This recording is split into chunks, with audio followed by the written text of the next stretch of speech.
여러분, 요즘 세계 경제 그냥 탁 까놓고 보면요, 1970년 1차 오일 쇼크나 2차 오일 쇼크하고는요, 쉽게 말하면 그 악재 어떤 수준이 판박이라는 거예요.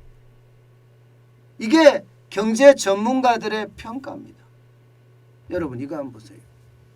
기본적으로는요, 1970년대 오일 쇼크도 공급발 인플레이션이다. 공급발 인플레이션.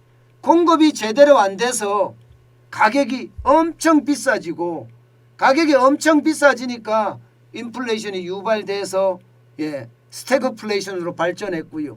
스태그플레이션으로 발전하니까 저성장이 일어나죠. 그죠? 여기다가 고물가가 되니까 세계 경제가 엄청 타격을 받았거든요.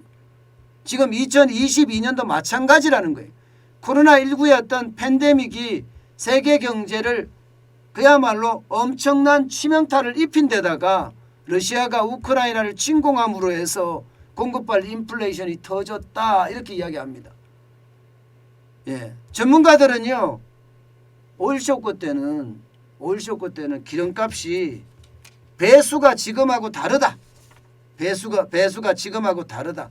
오일 쇼크 때 그 배수는요, 적어도 말입니다. 1차 오일 쇼크 때는 오일이 6.3배나 올랐고, 2차 오일 쇼크 때는 3개월 동안 2.5배가 올랐다.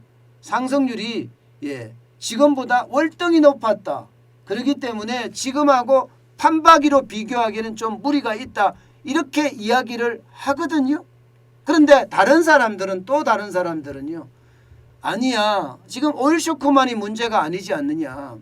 이 러시아가 우크라이나를 침공한다 함으로 해서 러시아라는 나라는 원자재의 보고고, 쉽게 말하면 없는 원자재가 없는 나라인데다가 여기에 대한 수입 금지 조치가 일어나기 때문에 여기에 대한 충격이 세계로 번질 수 있고, 특히 말입니다, 우크라이나, 카자흐스탄, 러시아, 루마니아 세계 곡창지대의 한 곳인 여기가 지금 전쟁의 어떤 포화 속으로 들어감으로 해서 곡물까지도 올라간다. 쉽게 말하면 이게 코로나19와 러시아의 우크라이나 침공은요, 70년대처럼 오일 쇼크 이것만 올라가는 것이 아니라 오일 에너지죠. 그죠?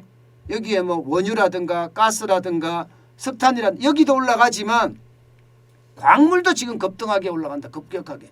니켈 같은 경우는 뭐 하루에도 100% 가까이 가격이 올라갈 정도로 엄청 올라가고, 팔라듐이나 혹은 뭐 우라늄이나 뭐 이런 것까지도 다 올라가기 때문에 광물 가격도 올라간다. 여기에 곡물 가격도 밀 가격이 뭐 30% 40% 올라가는 건 예산일이라고 이야기할 정도로 많이 올라가기 때문에 결국 말입니다, 70년대 오일 쇼크하고 2020 지금 현재 어떤 쇼크가 수준이 비슷하다, 이렇게 해석하는 게 일반적입니다. 이렇게 되면 말입니다, 통화 긴축은 할 수밖에 없거든요. 미국 같은 경우도 마찬가지였잖아요. 거대 인플레이션이 다가오니까 1970년대 금리를 엄청나게 올렸습니다. 급격하게 올렸습니다. 급격하게. 지금도 마찬가지 2022년인 지금도 금리 인상 급격하게 되고요. 양적 긴축까지 시동을 걸고 있습니다. 이렇게 되면 여러분, 그 충격의 도는 그 어느 때보다 커진다, 이렇게 해석하는 것이 일반적입니다. 저는 이것 때문에 세계 경제가 단순하게 말입니다, 스태그플레이션의 부활은 아니라고 하더라도 슬로우플레이션이라는 게 스태그플레이션의 조금 낮은 단계라고 보시면 되거든요. 그러니까 저성장이나 고물가가, 저성장은 어느 정도, 그야말로 극단적으로 나타나지 않는다는 거예요. 저성장과 고물가가 극단적으로 나타나지 않고 어느 정도 올라가는 선, 쉽게 말하면 물가는 지금 보는 것처럼 뭐 소비자 물가는 7.9%, 8% 이렇게 올라가는 것, 여기에 성장은 조금 뒤처지는 것, 미국 같은 경우는 4%의 성장 정도, 이게 마이너스로 내려가지 않는다는 것, 이 두 가지를 보고 슬로우플레이션이라고 이야기를 하거든요. 그러니까 어느 정도 선에서 저물가를 유지하고 고물가를 유지하고 저성장을 유지한다는 것이거든요. 결국 이것을 보면 말입니다. 스태그플레이션으로 가지는 않겠지만 결국은 슬로우플레이션은 지금 현재 지금 터졌다. 이미 슬로우플레이션 단계다. 스태그플레이션의 전 단계인 슬로우플레이션의 단계다. 뭐 이렇게 이야기하고 있습니다. 그런데 여러분도 알다시피 슬로우플레이션도 이게 무시 못하는 게요. 한번 빠져들면요. 스태그플레이션으로 갈 가능성이 굉장히 큰데다가 그 충격은요. 어느 때보다 커질 수가 있다는 겁니다. 커질 수가 있다는 거예요. 전문가들이 이야기하기에는요. 유가가 급등하고 생산 단가 상승하고 생산 감소하고 실업률 증가하고 이게 악순환이 된다는 거 아니겠습니까? 그러면 당연히 소비가 감소하는 이게 이제 스태그플레이션의 전형적인 모양새라고 이야기하는데 유가 급등이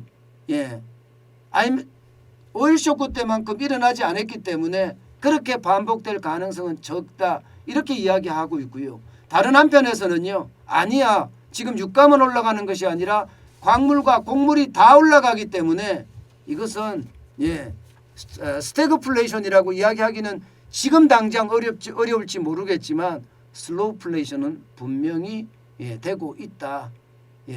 결국은 저성장의 고물가의 어떤 초기 단계는 이미 진입해 있다. 이렇게 해석들을 합니다. 그만큼 말입니다. 당분간 이게 당분간이란 게 이게 언제까지인지 솔직히 확정적이진 못해요.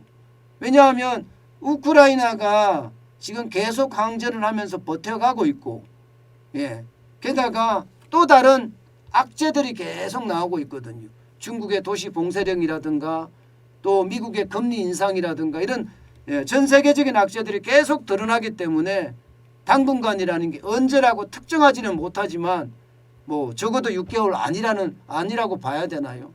그때까지는 지금의 어떤 슬로우플레이션의 어떤 모양새가 점점 가다가 이게 스태그플레이션으로 가면 굉장히 세계 경제가 어려워지는 그런 상황이 되겠죠. 분명한 것은 러시아 경제는 폭망한다는 사실이에요. 세계 경제는 굉장히 어려워지겠지만 러시아 경제는 폭망한다는 사실이에요. 여러분 슬로우플레이션, 스태그플레이션 아무것도 아니라고 하지만요. 만약에 말입니다. 만약에 이게 슬로우플레이션이 스태그플레이션으로 확장된다면 우리의 삶은 굉장히 공공해질 거예요. 물가는 물가대로 빵 뛸 거고요. 여기에다가 성장은 성장대로 안 돼서 일자리가 없을 거예요. 일자리가 없는 상태에서 물가가 계속 뛴다면 우리의 삶은 진짜 공공해지죠. 그 어느 때보다 어려워진다는 게 지금 앞으로의 경제 전망입니다. 분명히 우리가 여기서 익힐 수 있는 것은 딱 하나입니다. 뭐냐? 올해 경제 성장 쉽지 않다. 올해 경제 성장 자칫 잘못하면 전 세계 시장의 어떤 침체와 더불어서 대한민국의 경제조차도 정부가 예상한 3%는 불가능하지 않겠느냐 이렇게 예상합니다. 그만큼 말입니다. 지금 상황은 점점 나빠진다는 이야기입니다.